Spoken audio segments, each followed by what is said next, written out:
So welcome to my Daredevil Born Again episode 6 review and breakdown and discussion, whatever. We're going to be talking about it, very excited to talk about it. Just went through the episode for a second time and just sort of like skimmed through to refresh my memory so that I don't go on a tangent talking about the flaming young Avengers like I did in the last one. But, in my defense, this episode also has a young Avenger in it. This episode was brilliant. This was probably my favorite episode. Maybe next to like the first episode, because I did really enjoy that one. The first episode was like very stylized, and I enjoyed that. It had, like, especially the ending of the first episode and the beginning of it. This episode for me, from start to finish, was really, really solid. We finally get Muse. He's finally here. There's a lot of visuals for this because, again, I'm just going to outright say I think this is the strongest episode of the season in terms of the entire episode is great. It keeps you watching. Now, the investigation has begun. The investigation has begun. Over 60 people theorized to have been involved in Muse's disappearances, killings. They don't know fully to what extent at this point, but over 60 people have vanished off the streets and are somehow linked to Muse and his murals.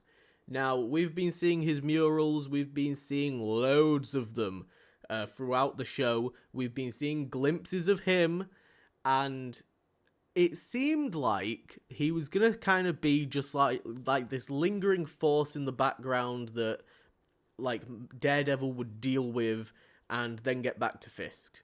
That's kind of the impression that I got, but now I'm not so certain because he's posing a threat to both Kingpin and Daredevil, which is very, very interesting. And they are now Kingpin and Daredevil. It's no longer the Matt Murdock and Wilson Fisk show. At least as far as we know. They might just take the suits back off next episode and we revert back, but I don't think so. I think we're now firmly planted in Daredevil season 4, basically. So we've got the police investigation, and they're talking to Fisk about it. They're like, look, we've tried to take down the mural, but we found out that it's being painted by blood. And the police investigation starts. They're like, we have to keep it a secret. We can't tell people, because if this blows up, it's going to be absolutely humiliating for the police department if sanitation find out about a serial killer before the police do. They are doing their best to keep it under wraps. That man in the top right hand corner is Luca.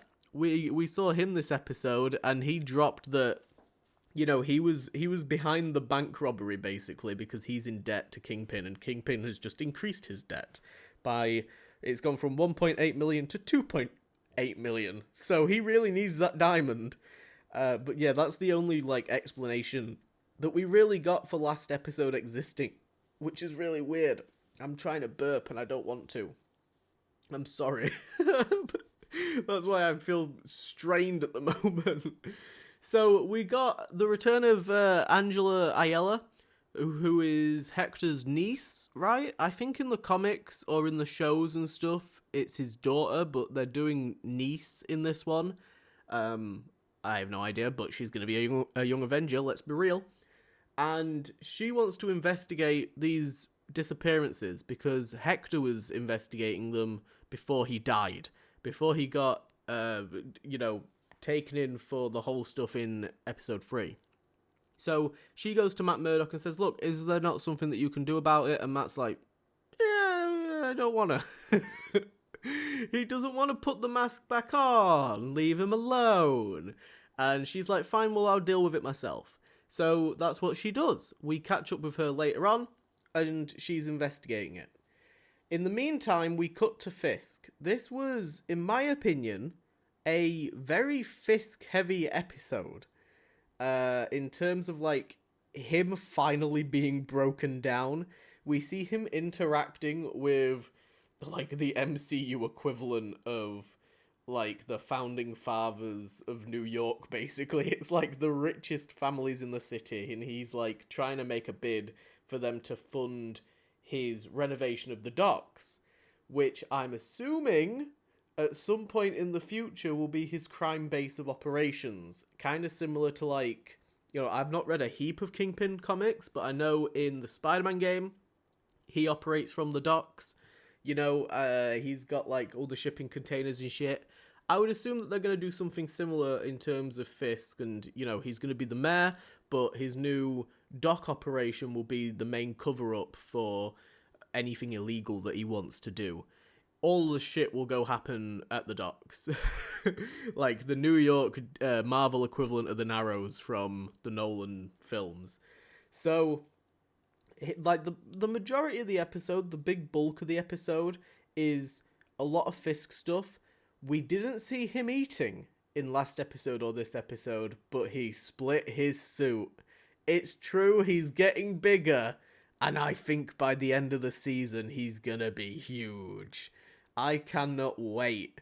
They are doing a really good job at slowly building it up, and I'm very, very excited for it. He just straight up ripped his suit while trying to put his blazer on. He needs new suits. He's getting back into his old shape. I cannot wait. We also got Tony Dalton. Tony Dalton. Now, I knew that he was going to be in this show because for some reason they spoiled it before the show came out. He was involved in some of the promo. I think there was like one promo video where they interviewed him and he was like, "Oh, I'm happy to be back and stuff," and blah, blah, blah. And we saw some BB Urich footage of swordsmen taking out like a little group of criminals, which was kind of cool. I like stuff like that. But are we gonna get more of him? Or is it just a nice little cameo to link it back to Hawkeye? Because we've had a lot of references to Hawkeye and Echo throughout this show. A lot more to those shows than we have to the old Daredevil seasons. And I think that's, you know, pretty obvious as to why with the whole MCU retconning of things. But, like, are we going to see him again? Also, does Tony Dalton know about Fisk being Kingpin? Or, because he seemed to, but, like, didn't fully let on that, you know, he was onto him. It was a weird little exchange, and I'm curious as to whether or not we're going to see Tony Dalton involved in some sort of, like, you know, Kingpin interaction further down the line if we get, like, a team-up show. Will the swordsman be on there? That's going to be very, very interesting. But yes, we had, again, a lot of Fisk stuff and the forming of his anti-vigilante task force, which are basically the Punisher cops reformatted into his anti-vigilante task force. It seems like from early set photos that they're going to be the main threat in Daredevil Season 2, which is pretty exciting. But I also think it's pretty clear from leaked set photos from this one of Punisher and Daredevil teaming up, it seems like we're going to get a scene of, you know, the anti-vigilante task force going after somebody. Matt's putting the suit back on. Is Kingpin going to send them after Matt? I have a feeling they're either going to go after Matt or they're going after Frank. From just the footage that we've seen in trailers and things, they've revealed quite a lot, but it was all out of context. And I think now that the show is airing, we can repurpose a lot of that context. We can repurpose a lot of the footage with context, rather. So I have a feeling that that's going to happen next episode, or possibly the episode after. You know, Daredevil's back, somebody's going to see him suited and booted up, Kingpin's going to know immediately, and he warned him, okay? And, you know, Karen's out of the way, Foggy's out of the way, there's nobody for Kingpin to target other than his partner, and we assume that Kingpin doesn't know that Matt's partner is his marriage counselor. When he finds that out, I have a feeling she might not make it out of this season, but there's a couple of characters that I think aren't going to make it out of the season. I reckon that they're gonna storm Matt's apartment, basically. They're either going to go after Matt or they're going to go after Frank, and we get some sort of team up. There's a lot of storylines going on here with Muse and the task force, and we sort of split off and do like these sort of one-off episodes with like White Tiger and the bank heist and things. It's a lot, I won't lie. Like, I think it's a lot less linear than some of the previous shows that we've had on Disney Plus. And I don't think it's bad. I think they're doing a good job of interweaving them and jumping between them and stuff. But I worry for like the retention of general audiences. Are they keeping up with everything that's happening? Do they understand, that these anti-vigilante task force cops are the same cops from earlier in the show? That's my concern. Is like, just, are people going to be able to keep up with all these links? But yeah, I think it is doing a decent job. Kingpin and the Devil are back, baby. That's right, they are suited and booted. We finally got Daredevil suited up. I've got another slide that we're going to be glancing at in just a second, because the whole last act of this episode, my god, it was brilliant. It was glorious. It was fantastic. My days. This, for me, from the moment that you see Daredevil suited up and parkouring, he literally he's like considering it and he just goes, fuck it. And he goes to suit up. He's like, I could let the cops deal with this, but fuck it. And the moment that you see him parkouring across the rooftops, you know that you're going to see something cool. And, we've seen him track down the Bullet. We've seen him track down Frank Castle. We know that he's good at tracking people, so it's fully believable that he was able to track down Angela as quickly as he did. He ain't stupid. He's definitely giving Batman a run for his money when it comes to World's Greatest Detective.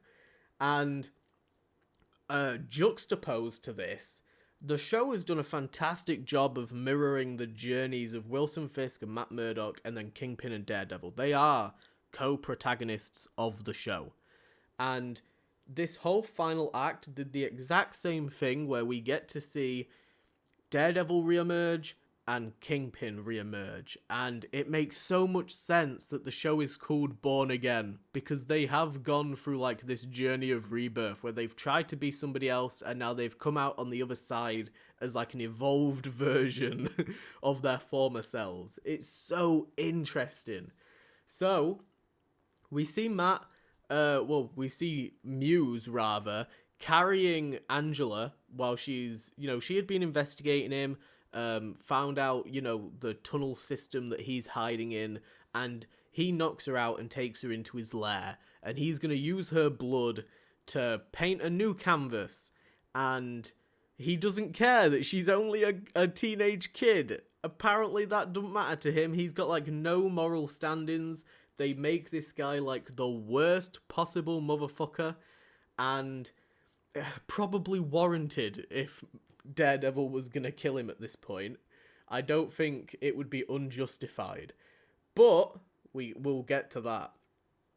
At the meantime, as well, as we're sort of setting up Muse and whatever else, and, Daredevil coming in, it flicks to Kingpin walking down a stairwell. We know what stairwell it is from the previous episode, back in episode 4. We know that this is where Adam's being kept, and the moment you see what's in his hand, I think it's pretty obvious that some shit's gonna go down, because he's carrying like a fire axe. It was an incredible shot to see him walking down. You're like, wait, is he carrying an axe? Oh my god, he's carrying an axe. What's he carrying an axe for? And he makes it down to the bottom of the stairs, and he says to Adam, when I was a kid, I fought guys 3 times my size, and I learned that a weapon is a great equalizer. And it takes you back to the previous show where he used the hammer to kill his dad. It's such a good reference, and it's such a clever reference, and it's one of those where, like, this show does a fantastic job of making small references, small little character references to the previous show without blatantly saying stuff that, like, if you've watched the previous show, you're rewarded for it. Whereas if you haven't watched it, it doesn't really make much of a difference. That's what I feel like this show does pretty well. And that in particular, that scene where he stood at the jail cell door holding the axe and then he throws it in, brilliant. Absolutely brilliant. And Adam's like, holy shit. like, I've got a chance to kill Fisk and get out of here right now. We flick back to Muse, and Muse, like, watches a train go by. I don't know what sort of triggers him to go back out to check. Maybe it was, like, just to make sure that nobody was around. I don't really know. Maybe because Muse in the comics has some powers and has some abilities, but I'm not sure whether or not he's got them here. But either way, he goes back out into the tunnel, and in the light of a passing train, the red light, mind you, you see the very faint silhouette of Daredevil running full force sprint towards Muse. It is incredible. And the moment you see it, you're like, wow. And then he, like, grappling hooks into the wall behind him and launches himself and, like, Superman punches Muse. And boom, we're in full fight. We're then flicking between Kingpin versus Adam and Muse versus Daredevil. And yes, their two fights are probably not on the same scale in terms of, like, superhero epicness, but they are, like, crucial for the character development that we're seeing right now. It was really, really well done to put these two going, like, back to back at the same time, because again, the show has mirrored these two characters. This is as much of, like, a re-origin story of Daredevil as it is a re-origin story for Kingpin, because they've both been through a sizable amount of shit. And now they are both the co-protagonists. So we get to see Kingpin basically just wailing on Adam the entire time. At one point, he throws Adam into the ceiling. He just picks him up and launches him into the ceiling. It was beautiful.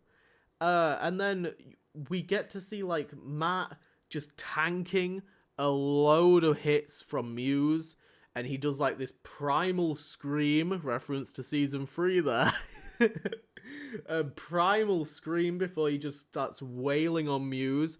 And I don't know if anybody would have noticed it, but there's this really amazing shot where Muse is on the table and his head is hanging off of the table and Matt is punching it, and then it cuts to Kingpin with Adam on the table, his head hanging off of it, and he's fucking punching it, and it flickers between those two scenes, and it's so fucking sick. Like, the mirroring for this is brilliant. They are true, like, arch enemies, and I cannot wait to see what else this show does with them. We got basically the Fisk, like, Kingpin beatdown of Adam winds down. He, like, launches Adam into a wall. Adam's not dead, by the way. We get this lingering shot of Adam on the floor. He's kind of twitching and stuff. I don't think he's dead. I think he's just, like, he's basically comatose at this point. He's been He's been beaten and brutalized within an inch of his life. I don't think he's dead. I think Kingpin has kept him alive. And we see Kingpin sat there, blood on his hands, the mayor badge, the light shining on him. He's back. Kingpin is back in full force, and I don't think he'll not be the same. He's finally let it all go. He's going to be getting bigger, and I cannot wait for it. We also see the fight between Muse and Daredevil. It's pretty back and forth, but Daredevil has clearly got the upper hand towards the end of it. Muse is, like, pretty relentless, and then Murdoch kind of, like, hooks Muse in his grappling hook, and he's, like, choking him out on like a sewer ladder, I guess. He's, like, you know, he's made it into a makeshift noose, and he's hanging Muse, and he's choking him out. And at the same time that he's choking out Muse, he's listening to Angela's heartbeat, and he hears it stop. And he, like, immediately lets Muse go and rushes over. Muse is seemingly out for the count, and he goes over and starts performing CPR.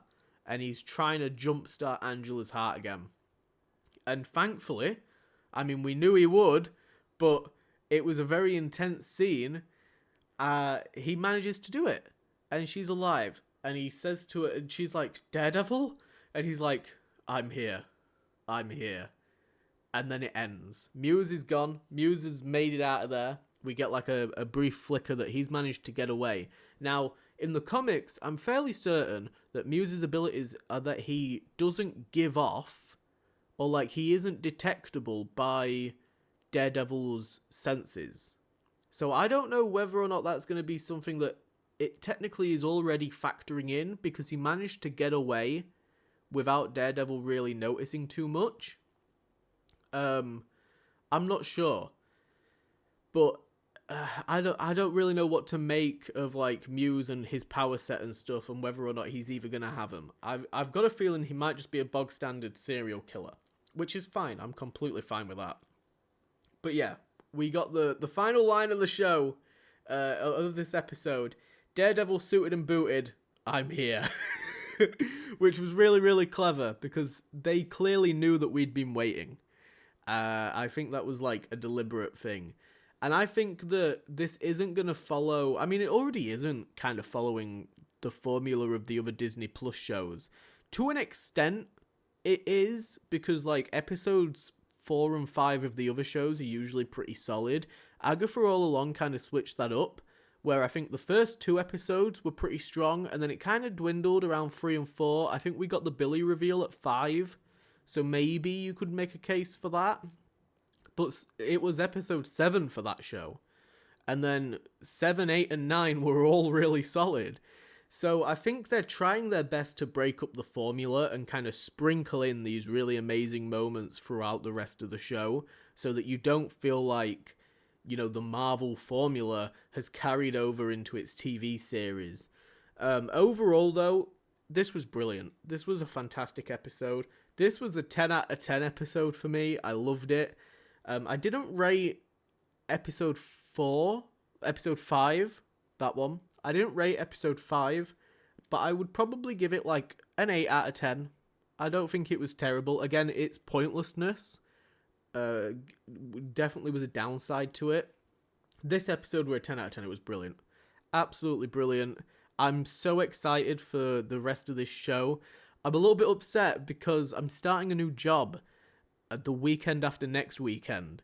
So I don't know, depending on my schedule, I don't know when I'm going to be able to watch Daredevil. Usually I get up on a Wednesday morning and it's the first thing I do. Whereas instead, every other Wednesday I'm going to be off at work.